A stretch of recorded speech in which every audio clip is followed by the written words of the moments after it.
नमस्कार, मैं सायरा बानो। स्वागत है आपका शंभू भारत में तेजी से उभर रहे चैनल PAD न्यूज पर।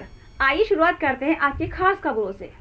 कानपुर के किदवई नगर विधानसभा से बसपा प्रत्याशी मोहन मिश्रा ने अपने समर्थकों के साथ जनता से जनसंपर्क किया और जनता को अपनी सरकार की उपलब्धियों को बताया और जनता को यह विश्वास दिलाया कि सरकार बनते ही जनता की रोजमर्रा की परेशानियों को दूर किया जाएगा। साथ ही क्षेत्र की जनता ने भी मोहन मिश्रा को माला पहनाकर स्वागत किया और कहा कि जनता मोहन मिश्रा के साथ है। अपने प्रति जनता की उत्सुकता को देखकर मोहन मिश्रा ने दावा किया कि जीत बसपा की होगी और किदवई नगर विधानसभा में मोहन मिश्रा जीतेंगे।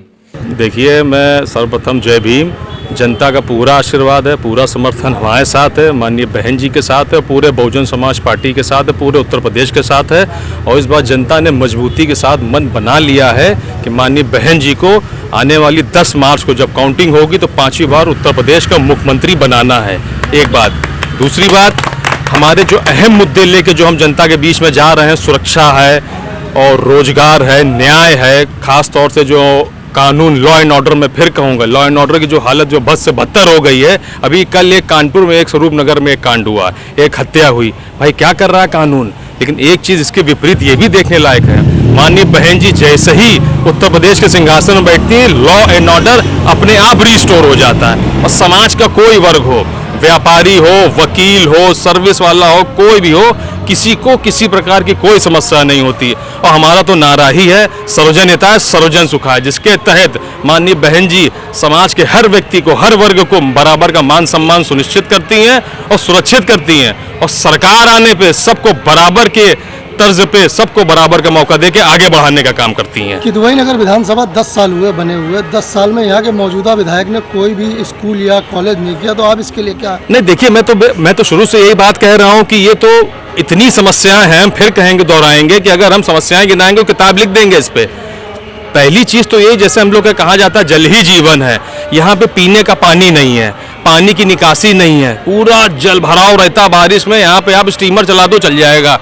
और उससे बड़ी बात, सीवर लाइन नहीं है। और जब माननीय बहन जी की 7 से 12 की सरकार थी तो माननीय बहन जी ने पूरा पैकेज कानपुर के लिए दिया था, सीवर लाइन तक की व्यवस्था थी। और एजुकेशन की बात आपने करी, मेरी एक दिली ख्वाहिश है कि कानपुर के दक्षिण में, वो भी किदवई नगर में, एक विश्व स्तरीय यूनिवर्सिटी बने, जिससे समाज का सभी बच्चियां सब पढ़ें, तालीम पाएं और आगे बढ़ें, उत्तर प्रदेश की नंबर 1 विधानसभा बने। ये मेरा ख्वाब है और जनता ने आशीर्वाद दिया है और ये ख्वाब सत्य होगा, कोई समस्या नहीं। मेरा नाम डॉक्टर शुभा मिश्रा है। आपका समर्थन क्या है? मेरा समर्थन पूरा मोहन मिश्रा जी के साथ है, क्योंकि ये क्षेत्र के बेटे हैं, सेवक हैं, तो ये बिल्कुल बहुत, और पढ़े लिखे हैं, तो बहुत ही अच्छा कार्य करेंगे क्षेत्र के विकास के लिए। सभी दलों के लिए, सभी वर्ग के लिए, सभी समुदाय के लिए काम करती है। किसी एक दल के लिए काम नहीं करती है, एक समुदाय के लिए काम नहीं करती है।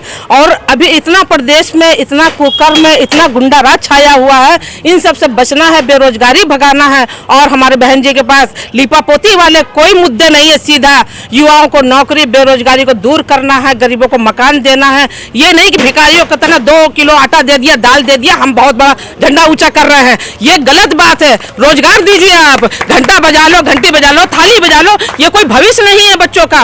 स्कूल की सारी पढ़ाई बच्चों की बर्बाद कर दी। बच्चे इतना परेशान है, पूछो नहीं। कोई यहाँ अच्छा कॉलेज नहीं है, कोई अस्पताल नहीं है। बहन जी के टाइम पर जो विकास हुआ, उसके बाद मुझे कोई विकास नजर नहीं आया।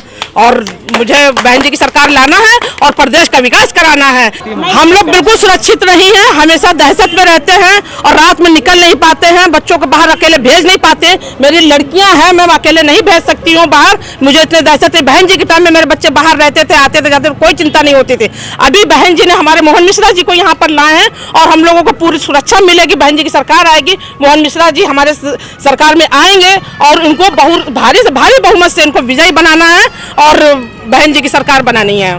बेटी बचाओ बेटी पढ़ाओ आपके सामने है, पूरी दुनिया देख रही है। हाथरस कांड जो हुआ है, उसके बाद उन्नाव वाला जो कांड हुआ है, उसके बाद कानपुर में एक बेटी को 10वें माले से फेंक दिया जाता है। आप देख सकते हैं बेटियां सुरक्षित है कहीं? मुझे तो नहीं लगता बेटियां सुरक्षित हैं। और हम लोग सुरक्षित तब होंगे जब एक महिला आएगी सत्ता में। यूपी की बागडोर जब बहन जी संभालेंगी, वो भी एक महिला है, तो मैं समझती हूँ कि महिला जब सत्ता में बैठेंगी तभी हम सुरक्षित हो सकते हैं। तो हमें बहन जी की सरकार बनानी है और खुद को सुरक्षित करना है। जी बिल्कुल, मैं तो हमेशा से पहले भी करती रही हूँ और आज भी कर रही हूँ। हमारे जो कैंडिडेट हैं मोहन भैया जी, हम इनको जिताने की कोशिश कर रहे हैं। बहन जी ने इनको टिकट दिया हुआ है। सरकार तो कहती है हम सबका साथ सबका विकास कर रहे हैं। कहाँ सबका साथ सबका विकास? आप चलिए मेरे साथ और देखिए किस तरह से वहाँ मतलब बहुजनों की बस्ती में आप देख सकते हैं कैसा नरक भरा हुआ वहाँ पे, ऐसे लोग रह रहे हैं। वहाँ तो मुझे लगता है जानवर भी नहीं रहेगा, कैसे इंसान रह रहे हैं वहाँ पे। मैं कल गई वहाँ पे, मैंने देखा है, मैं इतनी हैरान थी कि कैसे लोग रह रहे हैं, कितनी बीमारियां होती है उस चीज से। और आपको लगता है कि वहाँ बहुजन सुरक्षित है? कोई सुरक्षित नहीं है। सरकार कह रही पूरा प्रदेश हमने गड्ढा मुक्त कर दिया, गड्ढा युक्त कर दिया। खुद देख लीजिए रोडें कितनी गड्ढा युक्त है। आप देखिए ना कहाँ कहाँ गड्ढा मुक्त रोड है। मुझे लगता है बहन जी के टाइम पे 2007 से 12 तक जब बहन जी की सरकार थी तब गड्ढा मुक्त रोडें थी। अब हो गई है गड्ढा युक्त, ठीक है ना। तो मुझे नहीं लगता कोई सुरक्षित है। बहन बेटियां युवा कोई भी सुरक्षित नहीं है। तो ये थी आज की खास खबरें। हमारे चैनल पीडी न्यूज़ की खबरों से लगातार जुड़े रहने के लिए हमारे चैनल को लाइक करें, सब्सक्राइब करें। फिर होगी मुलाकात अगली खबर पर। तब तक के लिए दीजिए इजाज़त। नमस्कार।